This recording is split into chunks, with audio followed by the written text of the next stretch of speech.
Hi friends, welcome to Shiva tutorial. మన NCERT సిరీస్లో భాగంగా మన నెక్స్ట్ లెసన్ ఏంటంటే భౌతిక మరియు రసాయనిక మార్పులు, ఫిజికల్ అండ్ కెమికల్ చేంజెస్. మన చుట్టూ ఉన్న పదార్థాలు కొన్ని రూపాల్లోకి చేంజ్ అవుతూ ఉంటాయి. మరి ఆ రూపాలు అనేవి భౌతిక లేదా రసాయనిక మార్పులై ఉంటాయి. మరి భౌతిక లేదా రసాయనిక మార్పులు ఒక పదార్థం జరిగింది అని మనం ఏ విధంగా గుర్తించగలగడానికి కొన్ని ఇక్కడ సూచనలు ఇచ్చారు చూడండి. అంటే కొన్ని పాయింట్స్ ఇచ్చారు, వాటి ద్వారా మనం ఒక పదార్థం అనేది భౌతిక మార్పు జరిగిందా లేదా రసాయనిక మార్పు జరిగిందా అనేది మనం చూడవచ్చు. అయితే భౌతిక మార్పులు దీనికి సంబంధించింది ఆకారం, పరిమాణం, రంగు, స్థితి వంటి లక్షణాలు ఒక పదార్థం యొక్క భౌతిక లక్షణాలు. అంటే ఒక పదార్థం ఉందంటే దాని ఆకారం కానీ, పరిమాణం కానీ, రంగు, స్థితి ఇవన్నీ ఏమిటంటే ఒక పదార్థం యొక్క భౌతిక లక్షణాలు. అవి మన కంటికి కనిపిస్తాయి, చాలా వరకు కనిపిస్తాయి. ఒక పదార్థం దాని భౌతిక లక్షణాలలో, అంటే వీటి యొక్క లక్షణాల్లో ఏమేమి ఉన్నాయి, ఈ ఆకారం, రంగు, స్థితి, పరిమాణం ఉన్నాయి కదా, వాటి లక్షణాలలో లోనయ్యే మార్పునే మనం భౌతిక మార్పు అని అంటాం. ఏ మార్పు? భౌతిక మార్పు అని అంటాం.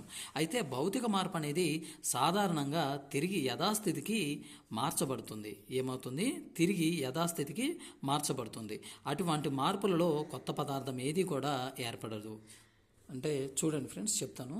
ఇక్కడ ఏ అనే ఒక పదార్థం ఉంది. ఈ పదార్థం భౌతిక మార్పు జరగడం వలన బీగా చేంజ్ అయింది అనుకుందాం. అయితే ఈ ఏ అనే పదార్థం బీగా మార్పు చెందింది. ఇది ఫిజికల్ చేంజ్ కదా.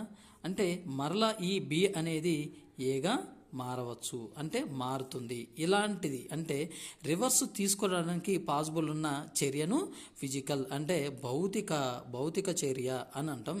ఇలాంటి చర్యలలో మనకేమవుతుందంటే కొత్త పదార్థం అనేది ఏర్పడదు. అంటే ఏ నుంచి బీకి వెళ్ళేటప్పుడు కొత్త పదార్థం ఏర్పడలేదు, మళ్ళా బి నుంచి ఏకి వచ్చేటప్పుడు కూడా కొత్త పదార్థం ఏర్పడలేదు.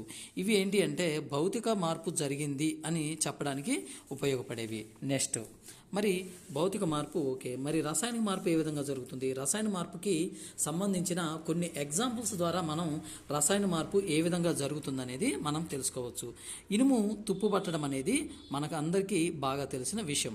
అంటే రసాయన మార్పు గురించి ఎక్స్ప్లెయిన్ ఇవ్వడానికి ఆ టెక్స్ట్ బుక్ తీసుకున్న కాన్సెప్ట్ ఏంటంటే ఇనుము తుప్పు పట్టడం అనే ఒక ఎగ్జాంపుల్ ద్వారా మనకి చెప్పడానికి ట్రై చేస్తున్నారు. చూడండి, ఈ ఇనుము తుప్పు పట్టడం అనేది మనందరికీ తెలిసింది. అయితే ఇనుము గోధుమ రంగు పదార్థపు పూతను పొందుతుంది. ఏం పొందుతుంది? ఇనుము పొందుతుంది. ఏం పొందుతుంది? గోధుమ రంగు అనే ఒక పదార్థపు పూతను పొందుతుంది. అంటే నేను చూపిస్తాను చూడండి. ఇప్పుడు సపోజ్ ఇదొక ఇనప కడ్డీ. ఈ ఇనప కడ్డీ ఏం పొందుతుందంటే ఇలా ఒక పూత పూయబడుతుంది. ఇది ఒక పూత పూయబడుతుంది. అందరూ సహజంగా ఏమనుకుంటారంటే ఈ ఇనుము అనేది తుప్పు పడితే ఈ ఇనుము అనేదే పడుతుంది అనుకుంటాం. అంటే ఇనుము తుప్పు పట్టదు దీనిపైన, అంటే ఒక పదార్థం అనేది పూయబడుతుంది. దానినే మనం ఏమంటామంటే తుప్పు అని అంటాం. ఇలాంటి సందర్భాల్లో ఇనుము బరువు అనేది పెరుగుతుంది కానీ తగ్గదు. ఇనుము బరువు పెరుగుతుంది. కాబట్టి మనల్ని నార్మల్గా అడిగే క్వశ్చన్ ఏంటంటే దీంట్లో ఇనుము తుప్పు పడితే దాని బరువు పెరుగుతుందా లేదా తగ్గుతుందా అని అడగచ్చు. అడిగినప్పుడు ఇనుము తుప్పు పట్టినప్పుడు దాని బరువు ఖచ్చితంగా పెరుగుతుంది. అంటే ఏంటి? ఇనుము అనేది ఒక్కటే, కానీ దానిపైన ఒక పూత పూయబడింది. అది ఏ కలర్లో ఉందంటే గోధుమ రంగు పూత. దీనినే నేను థిక్గా డ్రా చేస్తున్నాను కదా, దీనినే పూత అంటాం. అది ఏ కలర్లో ఉంటుందంటే గోధుమ కలర్లో ఉంటుంది. ఓకేనా? నెక్స్ట్ ఈ పదార్థాన్ని మనం తుప్పు అని పిలుస్తాం. ఆ ప్రక్రియను ఏమంటాం? తుప్పు పట్టడం అని అంటాం. ఆరు బయట ఉంచిన ప్రతి ఇనుప వస్తువు కూడా తుప్పు పడుతుంది. తుప్పు పడుతుంది. తుప్పు అనేది ఇనుము కాదు. ఇంతకుముందు చెప్పాను కదా, తుప్పు అనేది ఏంటిది? ఇనుము కాదు. ఇది ఇనుము మీద ఏర్పడే వేరొక పదార్థం. ఇది ఫస్ట్ పాయింట్ కింద, అంటే ఫస్ట్ ఎగ్జాంపుల్గా మనకి రసాయనిక చర్య అంటే ఏంటిదో వివరించాడు. నెక్స్ట్ ఏమవుతుందంటే ఈ మెగ్నీషియం గురించి చెప్తున్నాడు. ఇది చాలా ఇంపార్టెంట్. రీసెంట్గా 2024లో జరిగిన రైల్వే ఎగ్జామ్స్లో కూడా చాలాసార్లు అడిగాడు దీన్ని, ఈ ఈక్వేషన్స్ని బ్యాలెన్స్ చేయటమని, లేకపోతే మెగ్నీషియం యొక్క రిబ్బన్ని కాల్చితే అది ఏ కాంతితో ఎలా మండుతుంది అని చెప్పి కూడా అడిగాడు. చూడండి, మెగ్నీషియం యొక్క రిబ్బన్ను ఒక చిన్న ముక్కగా తీసుకొని దానిని కాల్చితే అది ప్రకాశవంతమైన ఒక తెల్లని కాంతితో మండుతుందంట. మెగ్నీషియం యొక్క ఒక చిన్న రిబ్బన్ ముక్కను, అంటే చిన్న ముక్కని ఇంత ఉందనుకోండి, దీన్ని ఇంత ఒక ముక్కను తీసుకొని దానిని కాల్చితే అది ప్రకాశవంతమైన తెల్లని కాంతితో మండుతుంది. అది పూర్తిగా మండి, అంటే పూర్తిగా మండి, పాక్షికంగా కాదు, పూర్తిగా మండి తెల్లటి బూడిద మిగులుతుంది. ఏ బూడిద? తెల్లటి బూడిదగా మిగులుతుంది. ఆ మార్పు యొక్క సమీకరణం ఇక్కడ ఇచ్చాడు చూడండి. మెగ్నీషియం యొక్క రిబ్బన్ను ఆక్సిజన్ సమక్షంలో మండిస్తే మెగ్నీషియం ఆక్సైడ్ అనేది మనకు మిగులుతుంది. ఈ మెగ్నీషియం ఆక్సైడ్ ఏంటిది? తెల్లటి బూడిద. మరి ఆక్సిజన్ సమక్షంలో మండుతుంది కదా, మరి ఇక్కడ ఒక క్వశ్చన్ ఏంటిదంటే, మండడానికి సహాయపడే వాయువు కూడా ఏంటిదంటే ఆక్సిజన్. మండడానికి సహాయపడే వాయువు ఏంటిదంటే ఆక్సిజన్. ఇదేంటంటే మెగ్నీషియం అనేది, దీన్ని చెప్తాను చూడండి. Magnesium plus oxygen gives rise to magnesium oxide. దీని యొక్క ఫార్ములా ఇది. Magnesium plus oxygen gives rise to magnesium oxide. దీన్ని బ్యాలెన్స్ చేస్తే ఇది అన్బ్యాలెన్స్డ్ ఈక్వేషన్, దీన్ని బ్యాలెన్స్ చేస్తే ఇది వచ్చింది. ఓకేనా? బ్యాలెన్స్ చేయడం రాకపోతే నేను ఒకసారి చెప్తాను, నెక్స్ట్ క్లాస్లో చెప్తాను, చూడండి. అయితే ఇది ఫస్ట్ స్టెప్. ఏంటిది? మెగ్నీషియం ఒక రిబ్బన్ని తీసుకోవటం, దాన్ని మండించడం, అంటే కాల్చడం, దాని తర్వాత అది తెల్లని కాంతితో మండి ఒక బూడిదగా మారటం. ఆ బూడిదని మనం మెగ్నీషియం ఆక్సైడ్ అని అంటాం. అయితే ఇది ఫస్ట్ స్టెప్. అయితే ఇది సెకండ్ స్టెప్ ఏం చెప్తున్నాడు? బూడిదను సేకరించి, ఏ బూడిద? మెగ్నీషియం కాల్చితే వచ్చింది కదా ఆ బూడిద, దానికి మరొక పేరు ఏంటిది? Magnesium oxide. ఈ బూడిదను సేకరించి చిన్న మొత్తంలో నీటితో కలపాలి. ఆ మిశ్రమాన్ని బాగా కలపాలి, అంటే నీటితో కలిపిన తర్వాత ఆ మిశ్రమాన్ని బాగా కలపాలి. దాన్ని ఏమంటామంటే సజల ద్రావణం అని అంటాం. నీరు కలిపితే సజల ద్రావణం అని చెప్తాము. అయితే నీలం మరియు అంటే బ్లూ అండ్ రెడ్ లిట్మస్ పేపర్లతో ఆ మిశ్రమాన్ని మనం టెస్ట్ చేయాలి. రెడ్ లిట్మస్ మరియు బ్లూ లిట్మస్ పేపర్లతో వాటిని మనం టెస్ట్ చేయాలి. ఇక్కడితోటి ఆఫ్ చేసిన టెక్స్ట్ బుక్లో దీనికి సంబంధించి మనకు 10th డీటెయిల్ వస్తుంది. దాని కంటిన్యూషన్ చూద్దాం. చూడండి, అయితే ఈ బూడిదనంతా నీటిలో కరిగించినప్పుడు అది ఒక కొత్త పదార్థాన్ని ఏర్పరుస్తుంది. ఈ బూడిద అంటే ఏంటిది? Magnesium oxide. ఈ మెగ్నీషియం ఆక్సైడ్ని నీటిలో కరిగించినప్పుడు అది ఒక కొత్త పదార్థాన్ని ఏర్పరిచిందంట. దాని యొక్క సమీకరణం ఏంటిదంటే మెగ్నీషియం ఆక్సైడ్, అదే కదా బూడిద, మెగ్నీషియం ఆక్సైడ్ ప్లస్ నీరు అంటే H2O gives rise to magnesium hydroxide అనేది ఫామ్ అయింది. ఫస్ట్ మెగ్నీషియంని తీసుకుంటే మెగ్నీషియం ఆక్సైడ్ వచ్చింది. మెగ్నీషియం ఆక్సైడ్ని వాటర్లో కలిపితే మనకి మెగ్నీషియం హైడ్రాక్సైడ్ వచ్చింది. ఈ మెగ్నీషియం హైడ్రాక్సైడ్ అనేది ఒక బేస్, అంటే ఒక క్షారం. అంటే ఇదేం చేస్తుంది? రెడ్ లిట్మస్ పేపర్ని బ్లూ లిట్మస్ పేపర్గా మార్చుతుంది. కాబట్టి దీనిని మనం క్షారం అంటే బేస్ అని చెప్పొచ్చు. ఓకేనా? మెగ్నీషియం హైడ్రాక్సైడ్ దేంట్లో ఉంటుంది? మిల్క్ ఆఫ్ మెగ్నీషియా చెప్పాను కదా ఇంతకుముందు. యాసిడ్స్ అండ్ బేసెస్లో ఇది వస్తుంది, దీని ఉపయోగం వస్తుంది. ఏది? HCl అనేది మన కడుపులో ఎక్కువైతే అజీర్ణానికి గురైనప్పుడు మనం చాలా ఇబ్బంది పడుతుంటాం. అలాంటి టైంలో ఇంట్లో ఇవ్వాల్సింది ఏంటిది అని అంటే, ఒక వ్యక్తికి అజీర్ణమైనప్పుడు HCl ఎక్కువైనప్పుడు బాధపడుతున్న వ్యక్తికి వేస్తాము. అంటే యాంటాసిడ్ ట్యాబ్లెట్స్లో ఉండేది ఏంటిదంటే మెగ్నీషియం హైడ్రాక్సైడ్, అంటే మిల్క్ ఆఫ్ మెగ్నీషియా. ఓకేనా? నెక్స్ట్ ఇది ఎక్స్పెరిమెంట్. ఈ విధంగా ఎక్స్పెరిమెంట్ ద్వారా చదివితే మీకు ఏమవుతుందంటే చాలా ఈజీగా అనేది కాన్సెప్ట్ అనేది అర్థమవుతుంది. నేను ఫస్ట్ నుంచి చెప్తా ఉన్నాను, ప్రతి దానికి సంబంధించిన ఫార్ములాస్, దాని యొక్క సైంటిఫిక్ నేమ్లు కూడా గుర్తుపెట్టుకోమని ఇక్కడ వచ్చింది. కాపర్ సల్ఫేట్ అనేది మీకు 6th క్లాస్ ఫస్ట్ లెసన్లో వస్తుంది. అదేమన్నా మీకు తెలిస్తే కింద కామెంట్ సెక్షన్లో పెట్టండి. కాపర్ సల్ఫేట్ని దేనికి యూజ్ చేస్తాము? కాపర్ సల్ఫేట్ని ఒక టెస్ట్ కోసం యూజ్ చేస్తాం. ఆ టెస్ట్ ఏంటిదో నాకు చెప్పండి. ఓకేనా? 1 టీ స్పూన్ కాపర్ సల్ఫేట్ను, అంటే కాపర్ సల్ఫేట్ని మనం బ్లూ విట్రియాల్ లేదా నీలాతోత అని కూడా పిలవచ్చు. దాని యొక్క ఫార్ములా ఏంటంటే CuSO4. అంటే 1 టీ స్పూను ఈ కాపర్ సల్ఫేట్ని తీసుకొని ఒక గాజు గ్లాసు లేదా బేకర్లో అరకప్పు నీటిలో కలపాలి. అంటే చూడండి ఫ్రెండ్స్, ఇక్కడ నేను చెప్తాను. ఇది ఒక బేకర్ అనుకోండి, దీంట్లో వాటర్ పోసాము. దీంట్లో మనం ఏం వేసామంటే కాపర్ సల్ఫేట్ CuSO4 అంటే ఇది ఒక మిశ్రమం అయింది కదా, దీని పక్కన ఉంచండి. నెక్స్ట్ ఏమి ఇచ్చాడు, ఒక గాజు గ్లాసు లేదా బేకర్ అరకప్లో నీటిలో కలపాలి. ద్రావణానికి కొన్ని చుక్కల సజల సల్ఫ్యూరిక్ ఆమ్లం H2SO4 సజల సల్ఫ్యూరిక్ ఆమ్లాన్ని కలపాలి. ఏ ద్రావణానికి, ఈ ద్రావణానికి ఏం చేయాలంటే సజల సల్ఫ్యూరిక్ ఆమ్లాన్ని మనం కలపాలి. మనం ఈ సజల సల్ఫ్యూరిక్ ఆమ్లం కలపడం ద్వారా నీలం రంగు ద్రావణాన్ని పొందుతాం. అంటే ఈ ద్రావణం ఏమైంది, ఇప్పుడు దీని కలర్ ఏమైంది, నీలం రంగు ఏర్పడింది అంటే బ్లూలోకి మారింది. దేని ద్వారా, సజల సల్ఫ్యూరిక్ ఆమ్లాన్ని కలపడం ద్వారా. ఓకేనా, మరి నీలం రంగును పొందుతాం. ద్రావణం యొక్క చిన్న నమూనాను ఒక టెస్ట్ ట్యూబ్లో విడిగా ఉంచండి. అంటే ఈ ద్రావణంని ఒక కొంచెం మొత్తంలో ఏం చేయాలంటే దీన్ని తీసుకొని ఒక టెస్ట్ ట్యూబ్లో ఈ విధంగా ఉంచాలి. ఉంచిన తర్వాత ఏం చేయాలంటే కంపారిజేషన్ చేయడానికి ఒక టెస్ట్ ట్యూబ్లో ఉంచండి. ఒక మేకును లేదా ఉపయోగించిన సేవింగ్ బ్లేడును మిగిలిన ద్రావణంలో వేయండి. అరగంట సేపు ఆగి చూస్తే ద్రావణం యొక్క రంగు మారుతుంది. అంటే ఈ విడిగా తీసుకున్న ఈ టెస్ట్ ట్యూబ్లో ఈ ద్రావణాన్ని ఈ విధంగా పక్కన ఉంచిన తర్వాత మిగిలిన ఈ ద్రావణంలో ఇనుప మేకును కానీ సేవింగ్ చేసిన బ్లేడ్ను కానీ దీంట్లో వేస్తే ఈ ద్రావణం యొక్క కలర్ మామూలుగా ఎలా ఉండాలి, నీలం రంగులో ఉండాలి. కానీ ఏ విధంగా మారింది అనేది ఇక్కడ చూడండి. ద్రావణం యొక్క రంగు మారిందంట. ఏ విధంగా మారిందో చూద్దాం.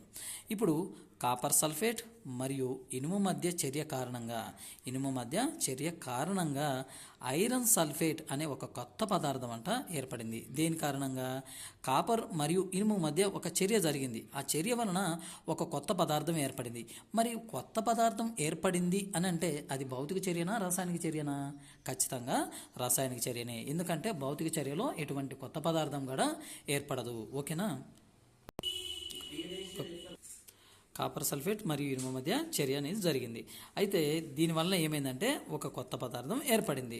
అయితే దానివలన ఈ కొత్త పదార్థం ఏర్పడడం వలన ఏంటిది, అది ఐరన్ సల్ఫేట్ అనే ఒక కొత్త పదార్థం ఏర్పడడం వలన ద్రావణం యొక్క రంగు ఫస్ట్ నీలంలో ఉండేది నీలం నుండి ఆకుపచ్చ రంగులోకి మారుతుంది. ఇనుప రేకుపై ఉన్న గోధుమ రంగు కాపర్ అనే మరొక కొత్త పదార్థం. అర్థమైందా? ఇనుప రేకుపై ఉన్న గోధుమ రంగు అనేది కాపర్ అనే ఒక కొత్త పదార్థం అంట. దాని యొక్క ఫార్ములా అంటే దాని యొక్క సమీకరణం అనేది ఇక్కడ ఇచ్చాడు చూడండి. కాపర్ సల్ఫేట్ ద్రావణం అంటే నీలం కలర్లో ఉంది. ఇది దానికి ఐరన్ యాడ్ చేస్తే అంటే copper sulphate plus iron gives race to iron sulphate ద్రావణం. ఏ కలర్లో ఉంటుంది? ఆకుపచ్చ. మరియు ఇనుప దాని మీద ఒక కొత్త పదార్థం ఏర్పడింది కదా, కాపర్, అది గోధుమ రంగును పూయబడి ఉంది. ఓకేనా, నెక్స్ట్ ఇక్కడ చూడండి. ఒక టెస్ట్ ట్యూబ్లో ఒక స్పూన్ వెనిగర్కి 3 పేర్లు ఉన్నాయి. ఎసిటిక్ యాసిడ్, ఇథనాయిక్ యాసిడ్, దాని యొక్క ఫార్ములా CH3COOH. ఓకేనా, తీసుకొని అంటే ఒక టెస్ట్ ట్యూబ్లో ఒక స్పూన్ వెనిగర్ అంటే ఎసిటిక్ ఆమ్లాన్ని తీసుకొని దానికి చిటికెడు బేకింగ్ సోడాని మనం వంట సోడా అంటాం, సోడియం హైడ్రోజన్ కార్బోనేట్ని అని అంటాం. దాన్ని కలపాలి. కలిపితే ఏమవుతుందంటే ఈ వెనిగర్కి ఒక చెంచాడు ఈ బేకింగ్ సోడాను కలపడం ద్వారా ఒక శబ్దం అనేది వస్తుంది. అది బుస్సుమనే ఒక శబ్దాన్ని మనం వింటాం. మరియు బుడగలు బయటకు రావడాన్ని చూస్తాం. ఇలా నేను ఈ ఎక్స్పెరిమెంట్ మీకు ఎందుకు చెప్తున్నానంటే క్లియర్గా ఈ ఎక్స్పెరిమెంట్ అనేది మీకు గుర్తుంటే అక్కడ ఏం చర్య జరిగింది, అక్కడ ఏం రిలీజ్ అయింది, దాని యొక్క కెమికల్ ఫార్ములా ఏంటిది అనేది ఒక బిట్టులాగా కాకుండా కాన్సెప్ట్ లాగా మీరు అర్థం చేసుకోగలుగుతారు. అందుకని ఇంత డెప్త్గా చెప్పాల్సి వస్తుంది, లేకపోతే మామూలుగా చదువుకుంటా వెళ్ళిపోయేవాడిని. చూడండి, అయితే ఈ వెనిగర్లో ఈ బేకింగ్ సోడాని వేయటం వలన బుస్సుమనే శబ్దం వింటాం అండ్ వాయు బుడగలు కాడ బయటికి రావడాన్ని చూస్తామంట. ఏ వాయువును ఈ ఎక్స్పెరిమెంట్ ఈ క్రియ చేసినాం కదా, ఈ క్రియ చేసినప్పుడు ఒక వాయువు రిలీజ్ అయింది కదా, ఆ వాయువునంట తాజాగా తయారు చేసిన సున్నపు నీటి ద్వారా పంపించాలి. సున్నపు నీటిని ఏ విధంగా తయారు చేయాలనేది క్రితం వీడియోలో నేను చెప్పాను, ఒకసారి చూడండి. అది అంత ఇంపార్టెంట్ కాదు, కానీ చూడండి ఇక్కడ సున్నపు నీటి ద్వారా ఇచ్చాడు కదా. అయితే ఇక్కడ మనం పైన చేసిన దానికి ఇక్కడ ఫార్ములా బేస్ ఇచ్చాడు, సమీకరణం ఇచ్చాడు. వెనిగర్, ఎసిటిక్ ఆమ్లం అంటాం కదా, వెనిగర్ని బేకింగ్ సోడాతో కలిపితే CO2 అంటే అక్కడ వాయువు ఏం రిలీజ్ అయింది, CO2 మరియు ఇతర పదార్థాలు అనేవి రిలీజ్ అయినాయి. ఇప్పుడు ఇది ఫస్ట్ స్టెప్ ఏంటిది, vinegar plus baking soda gives rise to carbon dioxide plus ఇతర పదార్థాలు. ఇది ఫస్ట్ స్టెప్. అయితే ఈ కార్బన్ డైఆక్సైడ్ రిలీజ్ అయింది కదా, ఈ కార్బన్ డైఆక్సైడ్ని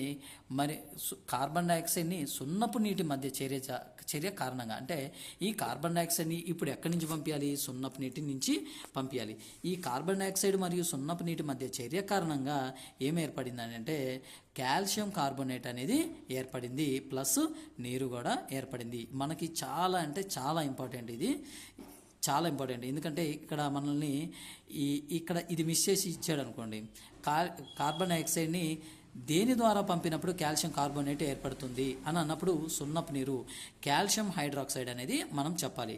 పైన ఇచ్చిన దాన్ని ఇది ఫస్ట్ స్టెప్ అయితే ఇది సెకండ్ స్టెప్. చూడండి ఏమిచ్చాడు, కార్బన్ డైఆక్సైడ్ ప్లస్ CaOH2 అంటే సున్నపు నీరు gives rise to calcium carbonate plus నీరు. అంటే సున్నపు నీటి ద్వారా CO2ను పంపినప్పుడు ఒకటి ఏర్పడింది, అదే కాల్షియం కార్బోనేట్ CaCO3. ఇది సున్నపు నీటిని పాలవలే తెల్లగా మారుస్తుంది. ఈ కాల్షియం కార్బోనేట్ అనేది మార్బుల్ కానీ మన ఇంట్లో మనం వేసుకుంటాం కదా నేలకి, అవి వేసుకునే మార్బుల్ కానీ పాలరాయి కానీ చాకు కానీ ఇవి మొత్తం దేనికంటే దాని యొక్క కెమికల్ ఫార్ములా అడిగితే మీరు ఏం చేయాలంటే CaCO3 అని చెప్పాలి. ఎందుకనంటే దాని యొక్క సైంటిఫిక్ నేమ్ ఏంటంటే కాల్షియం కార్బోనేట్. మార్బుల్ కానీ పాలరాయి కానీ చాక్ పీస్ కానీ ఏంటిదంటే కాల్షియం కార్బోనేట్. ఓకేనా.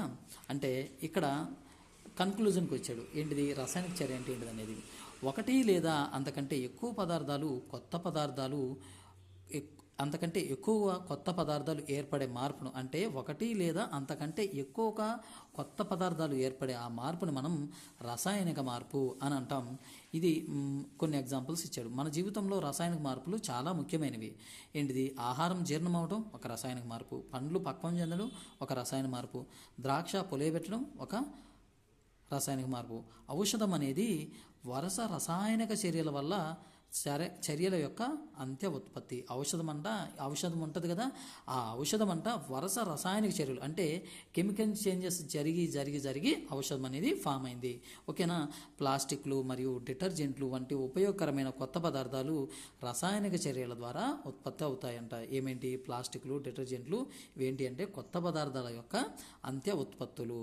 ఓకేనా. నెక్స్ట్, రసాయనిక చర్యలో కొత్త ఉత్పత్తులతో పాటు, అంటే కొత్త పదార్థాలు ఏర్పడతాయి కదా ఖచ్చితంగా. అయితే కొత్త ఉత్పత్తులతో పాటు మరికొన్ని మార్పులు కూడా చూడవచ్చు. ఉష్ణం, కాంతి లేదా ఏదైనా ఇతర ఉద్గారాలు అంటే అతినీల లోహిత కిరణాలు విడుదల కావచ్చు లేదా గ్రహింపబడవచ్చు. ఓకేనా. మీకు ఇవ్వచ్చు ఈ రసాయనిక చర్యల వల్ల ఈ కింది వాటిలో ఏది జరగదు లేకపోతే ఏది జరుగుతుందని, అందుకనే కాన్సెప్ట్ నేర్చుకోండి. నెక్స్ట్, ధ్వని ఉత్పత్తి కావచ్చు, వాసనలో మార్పు సంభవించవచ్చు లేదా కొత్త వాసన రావచ్చు, రంగు మార్పు జరగవచ్చు, ఒక వాయువు కూడా ఏర్పడవచ్చు, బొగ్గు, కలప లేదా ఆకులను మండించుట కూడా ఒక రసాయనిక మార్పు. ఓకేనా.